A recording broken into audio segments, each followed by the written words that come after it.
Hii ni K-News habari. Kipekee ninamshukuru sana Mwenyezi Mungu aliyenijalia uzima na afya, lakini zaidi kumaliza udiwani salama nikiwa mzima na afya tele.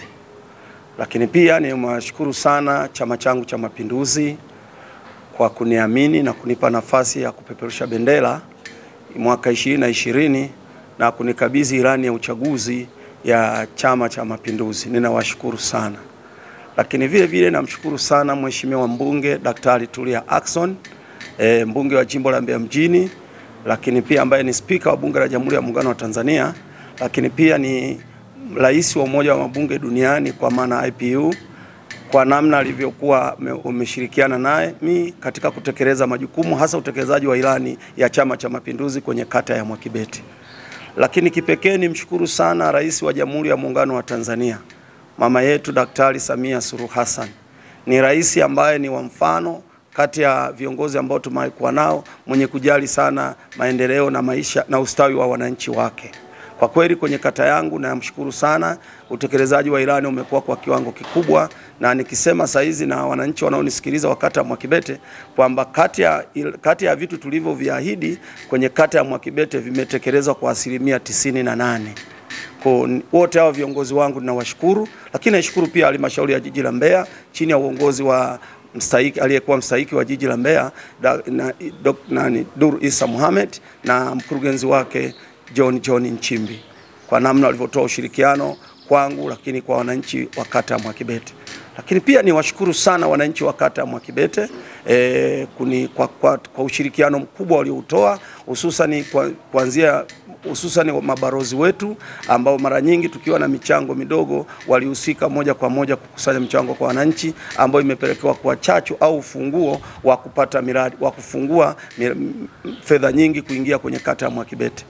Kama nilivyosema, nakishukuru chama changu cha Mapinduzi ngazi zote kwa kuniamini, kuanzia mashina, matawi, kata, wilaya, mkoa, kwa kuniamini kwa kupeperusha bendera ya Chama cha Mapinduzi. Naamini kwa utekelezaji huu wa ilani wa 98% sijakiangusha chama changu, sijawaangusha wananchi walionichagua. Naamini nimefanya kadiri Mungu alivyoniwezesha, lakini pia uwezo wa serikali ulivyokuwa unaruhusu kutekeleza majukumu yangu au ilani ya uchaguzi kwenye kata ya Mwakibete. Viko vitu vingi sana tuliahidi, lakini kama nilivyosema, ahadi zetu na sera zetu tumetekeleza kwa 98%. Kwanza kata ya Mwakibete tulikuwa na changamoto ya daraja la Mwasanga ambalo lilibomoka mwaka 2018 kama sio 19. Serikali ilituletea fedha, tuliomba fedha na ikatupatia fedha shilingi bilioni 1.4. Lakini pia tulikuwa na changamoto kwenye shule yetu ya sekondari Mwakibete. Watoto wanapofaulu kidato cha kwanza ilikuwa wengine wanaanza Januari, wengine mwezi wa 3 mpaka wa 4 wakisema second selection. Lakini hiyo changamoto tuliahidi kwamba tutaitatua, na ni kweli tukajenga vyumba 11 vya madarasa na ofisi 4 pamoja na samani zake kwa maana ya madawati kwa jumla ya fedha shilingi milioni 321. Kwa sasa hivi hakuna changamoto hiyo tena kwenye shule ya sekondari Mwakibete.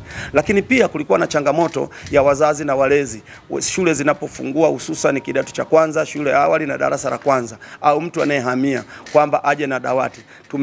Tumeondoa hiyo changamoto. Sasa hivi hakuna mzazi wala mlezi anayepeleka dawati kuanzia awali mpaka kidato cha 4, kwani serikali imetupa tuliomba fedha na tukapewa zaidi ya shilingi milioni 60 ambazo tumetengeneza madawati zaidi ya 1000. Lakini vile vile kulikuwa na changamoto kubwa ya msongamano wa wanafunzi kwenye shule za msingi Uhuru na Mwakibete, na tukaahidi kwamba hilo changamoto tutaiondoa, na kweli tukabahatika tukapata eneo, serikali ikatupa eneo la kujenga shule mpya Bomba Mbili, na tumepata fedha zaidi ya shilingi milioni 300. Sasa hivi tuna wanafunzi zaidi ya 700 wanaosoma kwenye shule ya msingi Bomba Mbili, na kupunguza umbali mrefu wa kutembea wanafunzi wale kutoka maeneo ya Ivumwe na Bomba Mbili hasa makaburini kuja kuifuata shule ya msingi Uhuru na Mwakibete. Lakini pia kuna kivuko zebra ambayo mara nyingi madereva wetu sio makini, watoto wetu walikuwa wanapata ajali mara nyingi. Kwa hiyo changamoto tumetatua. Lakini kulikuwa na changamoto kubwa ya ukosefu wa matundu ya vyoo kwenye shule zetu za msingi, na ninavyokuambia sasa hivi kwenye kwenye shule zetu za msingi hakuna changamoto ya ukosefu wa matundu ya vyoo. Tulipata fedha shilingi milioni 53,200,000 tukajenga matundu 11 ya vyoo na vyumba viwili vya madarasa na ofisi moja katika shule ya msingi Ivumwe iliyoko mtaa wa Shewa. Lakini tukapata shilingi milioni 34 na milioni 31,094 tukajenga matundu 16 ya vyoo katika shule ya msingi Uhuru. Lakini tukapata pia fedha shilingi milioni 31,200,000 tukajenga matundu 16 ya vyoo katika shule ya sekondari Mwakibete. Lakini vile vile tulikuwa kata yetu ilikuwa haina kituo cha afya tangu imeundwa au tangu dunia naundwa, ingawa kata yetu ina idadi kubwa ya watu, lakini pia iko mbali sana na inakopatikana huduma za afya. Tulikuwa hatuna kituo cha afya, lakini tunashukuru serikali, tunashukuru viongozi wetu kama niliwataja, Mheshimiwa Mbunge na Mheshimiwa Rais, tukaiomba serikali tukapewa fedha zaidi ya shilingi milioni 800 mpaka sasa, na gari la wagonjwa ambalo linafanya kazi kwenye kituo cha afya cha kata ya Mwakibete, na kituo kinafanya kazi. Lakini vile vile kata ya Mwakibete haikuwahi kuwa na soko lolote la serikali. Kulikuwa na masoko bubu na masoko ya watu binafsi. Lakini tuliahidi kwenye ilani yetu kwamba watakapotuchagua wananchi, hasa mimi diwani wao, wakinichagua tutajenga masoko mawili. Lakini bahati nzuri au bahati tuliyoipata, tumejenga soko moja la Shewa. Kwa sasa hivi kata ya Mwakibete inamiliki soko. Kwanza nishukuru sana Mheshimiwa diwani kwa kazi aliyofanya kubwa sana kwa kutuletea soko hili hapa Shewa.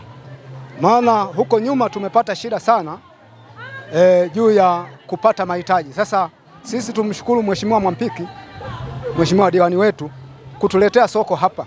Kwa hiyo hili soko limetupa manufaa makubwa sana. Na nikisema hivyo kwamba kwa sababu hata sisi toka lilivyoingia soko hili kidogo Shewa hii imechangamka, haikuwa hivyo toka kuanzia huko nyuma. Kwa maana hiyo hili soko limeleta kuchangamka kwa Shewa. Huko nyuma tulikuwa na changamoto kubwa wakati soko halipo hapa, tulikuwa tukifuatilia mpaka tuende Lelini kule chini na kwenda Mwambeni. Lakini tushukuru ilivyokuja soko hapa, changamoto zimepungua na tuna imani mpaka sasa hivi tunakwenda tuko vizuri. Mheshimiwa tunamhitaji sana miaka 5 hii ngalau tumuongeze ili aweze kumalizia shughuli ambazo zimebaki. Soko liko vizuri, tunafanya biashara vizuri kwa upendo na utulivu. Pia tunanufaika, biashara iko vizuri kabisa na maendeleo yako vizuri. Kulikuwa na changamoto ya maji kwenye baadhi ya maeneo kwenye kata ya Mwakibete, hususan kwenye mtaa wa Shewa, eneo la Ijombe Stoi. Lakini tunashukuru serikali tupatia zaidi ya shilingi milioni 400 ukaanzishwa mradi mkubwa wa maji. Sasa hivi maji kule maeneo yale yanapatikana. Lakini vile vile kulikuwa na changamoto ya umeme maeneo hayo. Serikali tunaishukuru, kwa mara ya kwanza itupa milioni 47 tukaweka umeme kwa wananchi, tukapeleka umeme kwa wananchi. Lakini baadaye serikali katuletea mradi wa LEA uliogharimu zaidi ya shilingi milioni 600 kwenye kata yetu ya Mwakibete, na wananchi wetu wakaweka umeme kwa gharama nafuu, na sasa hivi umeme unawaka. Lakini vile vile tulikuwa na changamoto ya msongamano wa wanafunzi kwenye shule ya sekondari Mwakibete. Tunashukuru sana serikali na wananchi walichangia kidogo, tukapewa fedha zaidi ya karibu bilioni 1. Tumejenga shule mpya ya sekondari ya Shewa ambayo mpaka sasa imeshasajiliwa, lakini pia baraza la mtihani kwa maana NECTA pia imesajili, ni kituo cha mtihani. Sasa hivi tuna watoto karibu watoto 500 kuanzia kidato cha kwanza mpaka cha 4.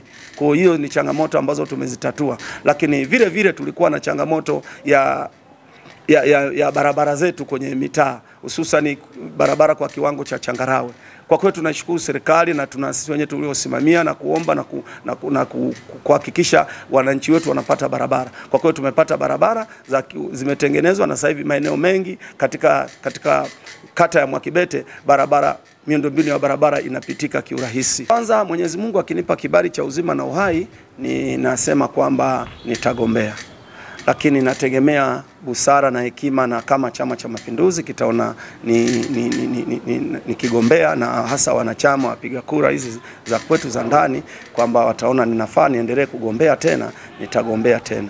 Kwa hiyo zikifika wakati na taratibu zikianza, nitagombea tena. Kikubwa nipate, namuomba Mwenyezi Mungu anipe kibali cha uzima nifike siku hiyo, lakini pia wana CCM wakiamua kunikubali na kuona chama changu pia kitaona ninafaa kuendelea kupeperusha bendera ya chama, hiyo sasa ni maamuzi ya chama changu na wana CCM wenzangu. Mimi ni wasihi tu wananchi wa kata Mwakibete waendelee kukiamini na kukiunga mkono Chama cha Mapinduzi. Ndio chama pekee chenye dhamira ya dhati ya kuleta maendeleo. Hivi vyama vingine ni vya babaishaji. Yaani na mwandishi wa habari umekuwa mara nyingi unanihoji, nafikiri umeamini maneno yangu kwamba hivi vyama vingine ni vya babaishaji. Wananchi hasa wakata Mwakibete waendelee kukiamini Chama cha Mapinduzi, na kwenye hii michakato waendelee kuwachagua au kuwapitisha wagombea ambao watakubalika na wananchi. Wananchi watawahitaji kwa sababu ya kutatua changamoto na kero zao za kimaendeleo. Hii ni K News habari.